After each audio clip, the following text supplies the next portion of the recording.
Shaniqua, how's these dating streets been treating you? I can't stand these dating streets. Why not?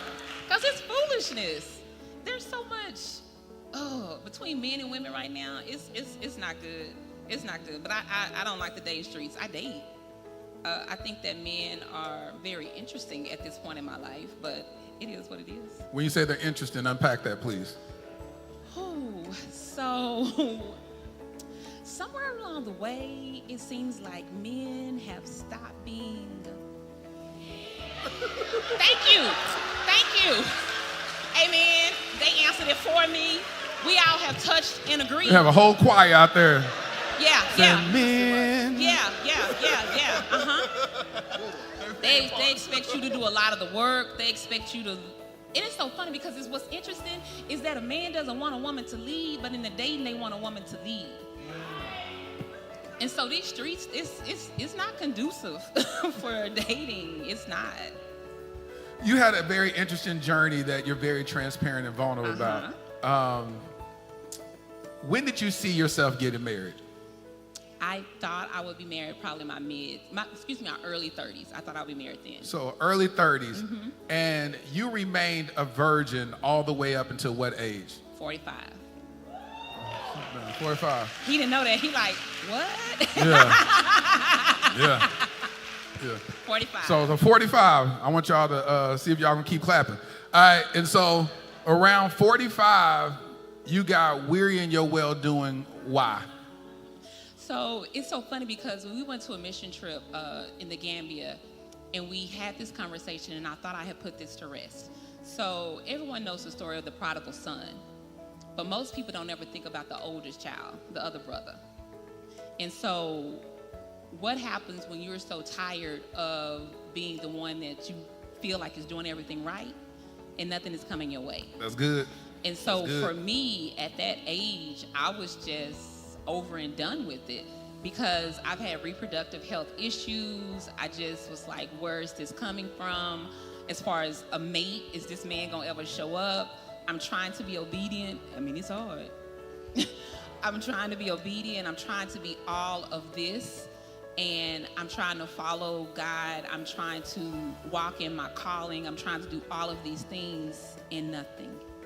And so for me, at 45, I was like, I'm done with this. I'm tired. And I methodically planned it.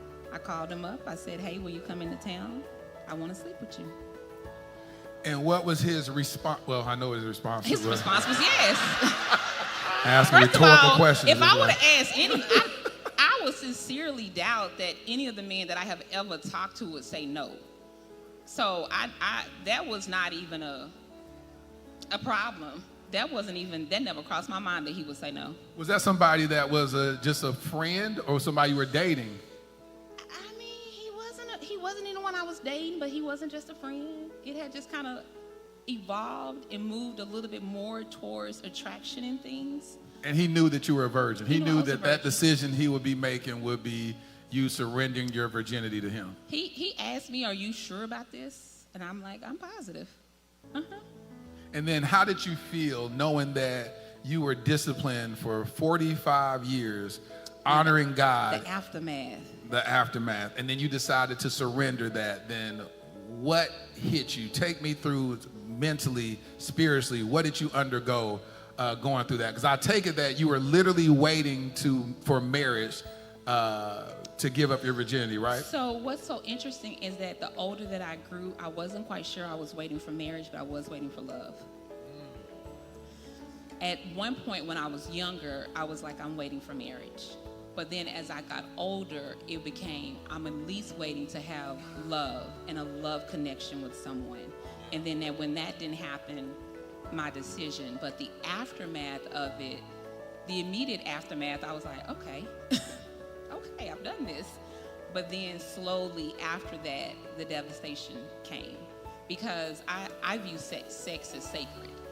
I believe in soul ties. I believe that there are connections that you make with other people that you can't break.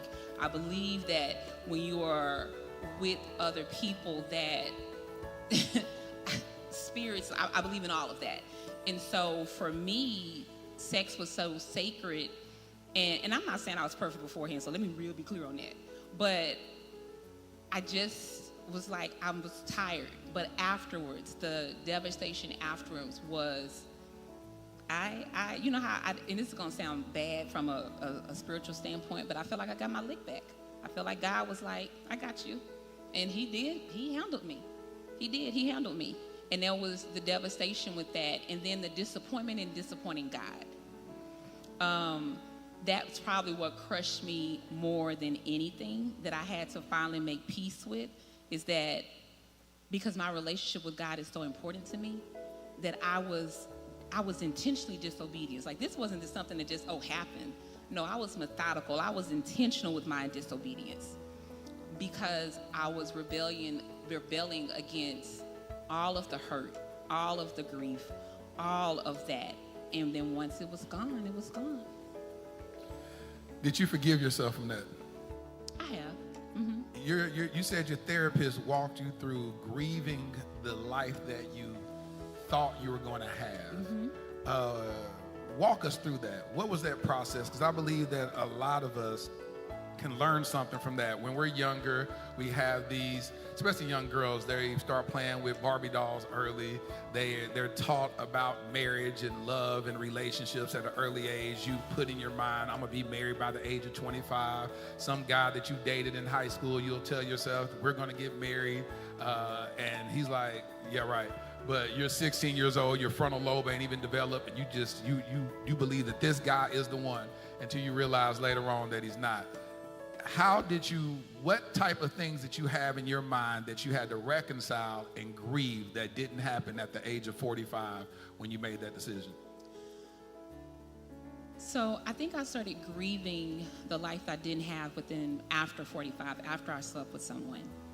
And part of that, so I'm very open and transparent. So I had fibroids when I was in my 20s. I was first diagnosed with fibroids, and immediately I was like, I can't have kids. And my doctor was like, no, that's not going to be it. But I literally felt like I had a vision for God, actually called, which is a part of my calling, ministry. Like, I had a vision, and part of that was I was not a mother, but I had all of these children that were not mine around me.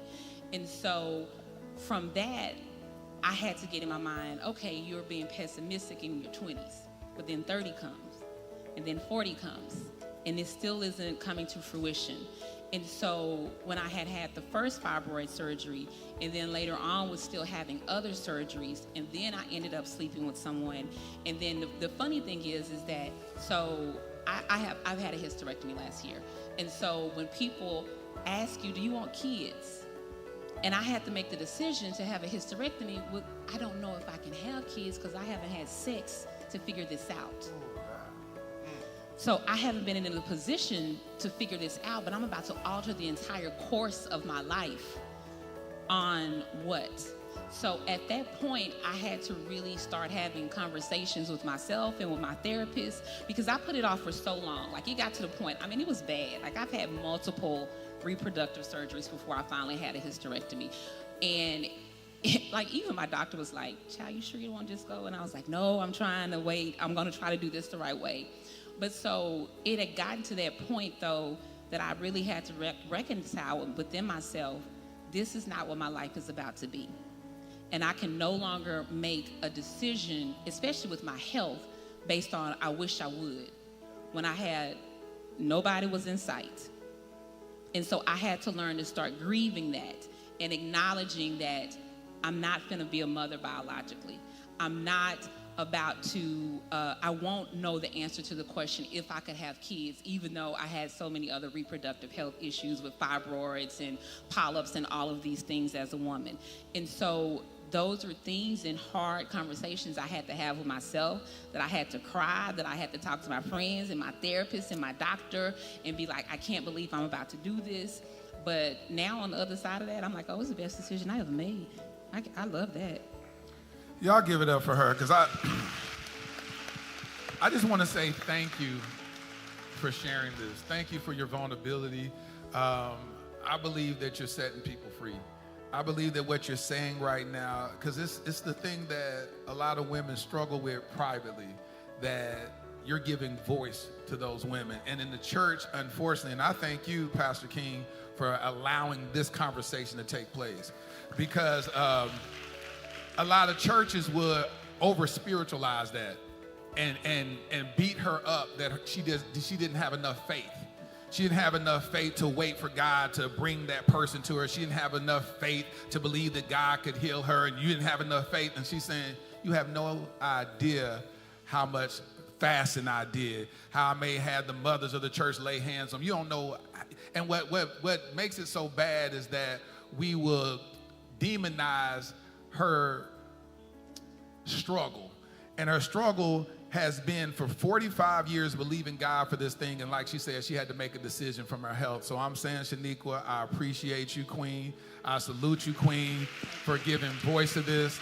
Because as a man, I've been having these conversations with women often on my podcast that a lot of men, we just don't know. People don't even know. She said, we don't. God, I'm trying to have a safe space. You just attacked us right there. Just attacked us right there. But so many men don't. So many men don't know about women's reproductive health and what we experience and what we go through. Like, I just can't.